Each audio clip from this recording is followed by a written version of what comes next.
Thanks for listening to our Canvas implementation updates for the month of February. Several system enhancements as well as policy revisions have been made since our January update. These will provide a more seamless user experience for course instructors and students using Canvas. Notable Orca enhancements that are now in place include updates to the Orca portal to be responsive for mobile and small screen support, as well as functions on major browsers, including Chrome, Edge, and Safari. Developments to the Orca portal to improve web accessibility, cleaning of spring course data in Canvas to reflect changes for dates, titles, and time zones that were not in place when spring data was initially batch populated in Canvas, and updates to real-time synchronization of students. Key policy revisions have been determined by the LMS Executive Committee and are in the process of being implemented by the LMS teams. These include the following. We are planning to extend end-of-term dates to the late grading deadline for a semester. This is the first Friday after the start of the next semester. Moving forward, we plan to make all courses visible and available to course instructors and students until this date. After that date, our intention is for courses to be removed from students' Canvas dashboard. And for course instructors, courses will shift from being listed on the Canvas dashboard to being under a list titled All Courses under the Course tab on the left side navigation.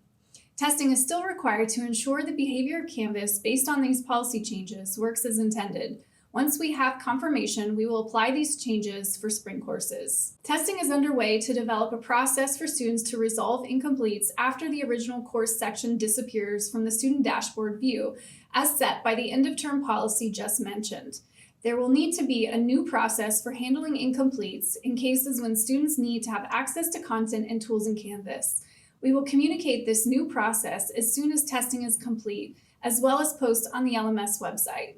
Training requirements for the 5 course associate roles were put in place with the release of the member management feature in Orca last month. We sent weekly reminders to individuals assigned course associate roles via department schedulers who did not meet the training requirements. Our messaging let these individuals know that they would be removed from course sections if training requirements were not met by the 5th of February. On February 8th, these individuals will be removed from course sections until the training requirements are complete.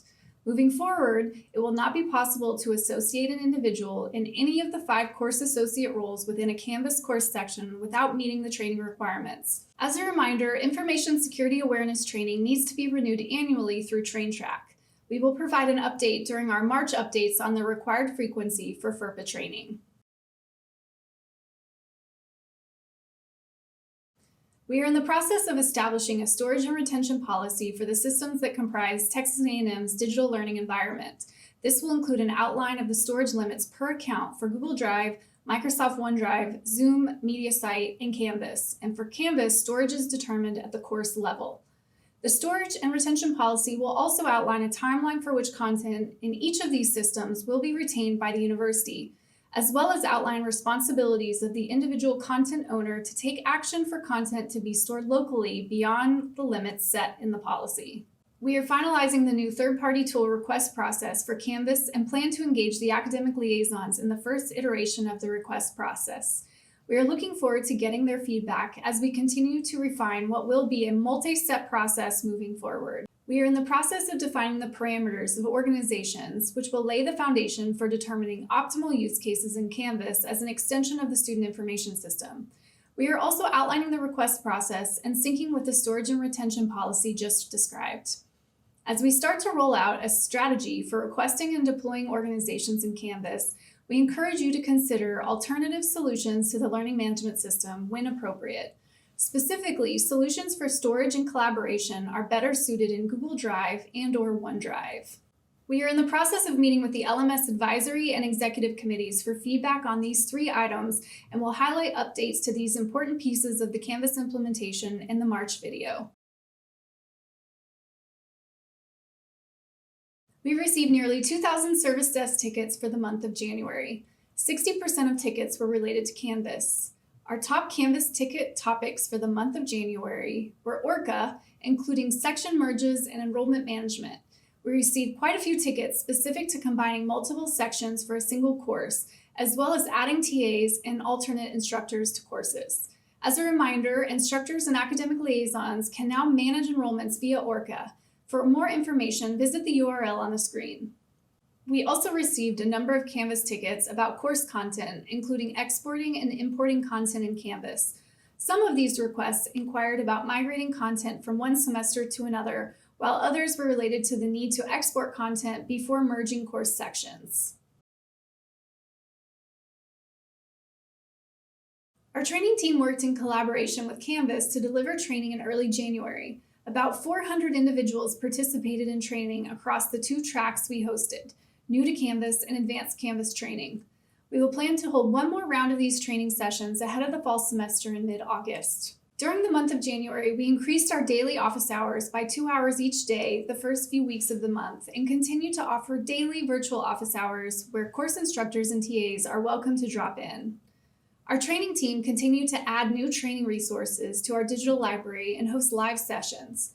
New and notable topics include introduction to using Gradescope in Canvas to complement the Gradescope-led trainings over the past few weeks, academic integrity strategies, and supporting technology options as we continue to focus on addressing this issue at Texas A&M, the mechanics for assigning extra credit in Canvas, which is a topic we hear is of interest to course instructors, and mobile-friendly course design will be a new offering based on feedback we have received from students and that they like accessing their Canvas courses on a mobile device.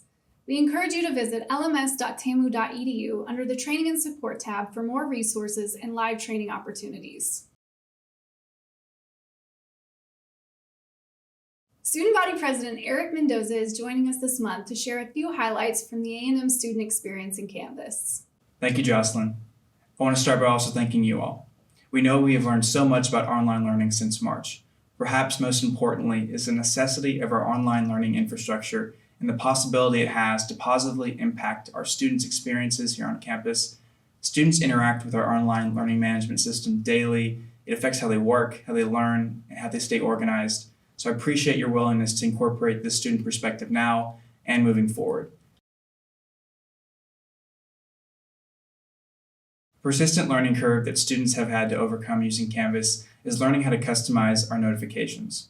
If you could help your students navigate the Student Experience Resources module in the Spring template, there's a tab on the TAMU Canvas and Academic Resources. Here, students can access a brief video on how to customize Canvas notifications. We also want to share the top 3 features students are liking as the university transitions to Canvas. First, we like the layout and interface of our courses in Canvas. We also appreciate having the ability to see the individual assignments and how they will impact our overall grade by inputting placeholder grades. And lastly, we really enjoy the Canvas mobile app, particularly for those of us who have gotten our notifications set up that they sync with our personal preferences. We hope your semester is off to a great start. Be sure to reach out to us at aihelp@tamu.edu for support you may need throughout the spring.